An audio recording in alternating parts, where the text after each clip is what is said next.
Untuk BBM subsidi sampai dengan sekarang saya pikir bahwa Presiden punya hati lah untuk memperhatikan rakyat kecil.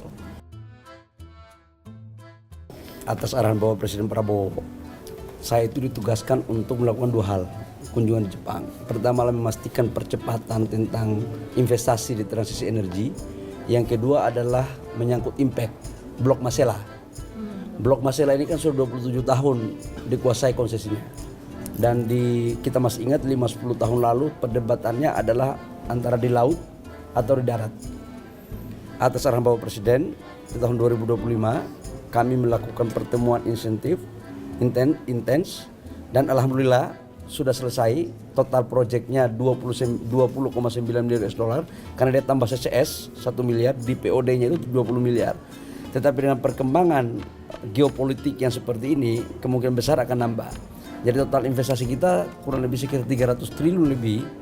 Betul tadi Pak Seskap sampaikan 95% itu investasinya di sektor SDM.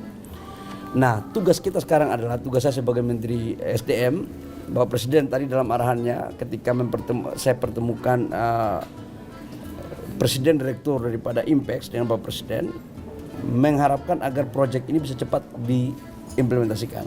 Dan tahun ini 2026 tender EPC-nya akan kita lakukan, FID-nya juga akan selesai, dan kita minta untuk dipercepat. Kenapa ini harus dipercepat? Karena ini penghasil migas salah satu yang giant, 1.200 mm. Kalau ini mampu kita lakukan, maka ketahanan energi kita di sektor migas itu akan semakin kuat dan sekaligus menjadikan Indonesia sebagai salah satu pemain gas di dunia. Dan ini diharapkan, kemarin saya minta untuk kalau seandainya market di luar belum clear, itu dibeli semua oleh Danantara, dalam hal ini PGN, supaya kita memperkuat hilirisasi dalam negeri.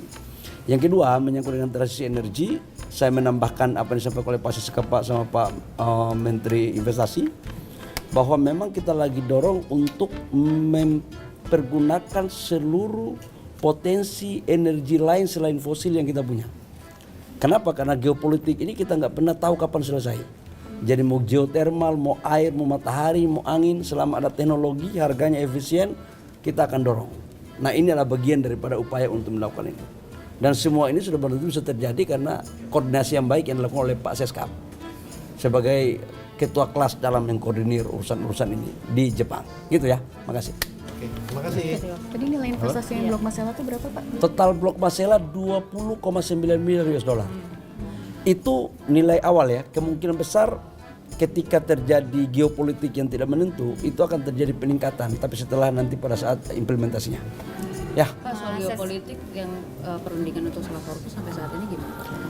Doakan, kami terus melakukan komunikasi, kami dengan Kemenlu melakukan koordinasi intens, saya dengan Kemenlu juga tadi malam kita bahas, insya Allah sudah ada lampu hijau. Tetapi kan kita tahu dalam kondisi geopolitik begini harus kita betul-betul melakukan secara terus menerus. Doain ya, insya Allah bisa cepat selesai. Stabil, Pak. Harga sekarang sudah mencapai $115. Di dalam negeri masih stabil.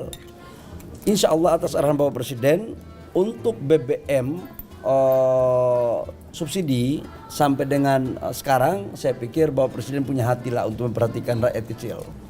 Percayalah, nanti tunggu tanggal mainnya, Bapak Presiden akan memutuskan seperti apa untuk kebaikan rakyat bangsa dan negara. Bapak Presiden kita ini kan tiap hari memikirkan tentang bagaimana pembangunan negara, tapi juga bagaimana memperhatikan kebutuhan dan kondisi masyarakat kita di bawah. Pak Bali, ini kemencuat juga wacana yang non subsidi itu yang akan naik tanggal 1 April 10% itu ada wacana. Nah, kemudian apakah kalau ini terlaksana, maksudnya terjadi, berarti yang subsidi itu apakah dipastikan tidak akan mengikuti gitu?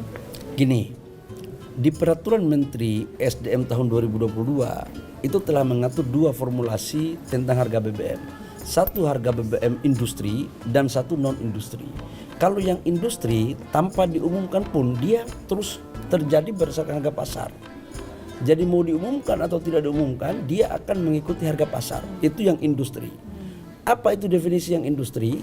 Adalah bensin RON 95, 98. Itu kan orang-orang yang mampu lah, seperti mohon maaf, contoh Pak Rosan, Pak Seskap masa pakai minyak subsidi, ya kan? Dan selama mereka mau jalan banyak, selama ada uang untuk bayar, monggo. Tugas negara menyiapkan. Yang membayar mereka, itu tidak ada tanggungan negara sama sekali. Yang kita fokus itu adalah menyangkut dengan subsidi. Nah tadi saya katakan bahwa subsidi tunggu tanggal mainnya. Insya Allah saya yakinkan bahwa Bapak Presiden dalam membuat kebijakan selalu mempertimbangkan dan memprioritaskan tentang kondisi masyarakat. Insya Allah baik. Nanti tunggu tanggal mainnya ya.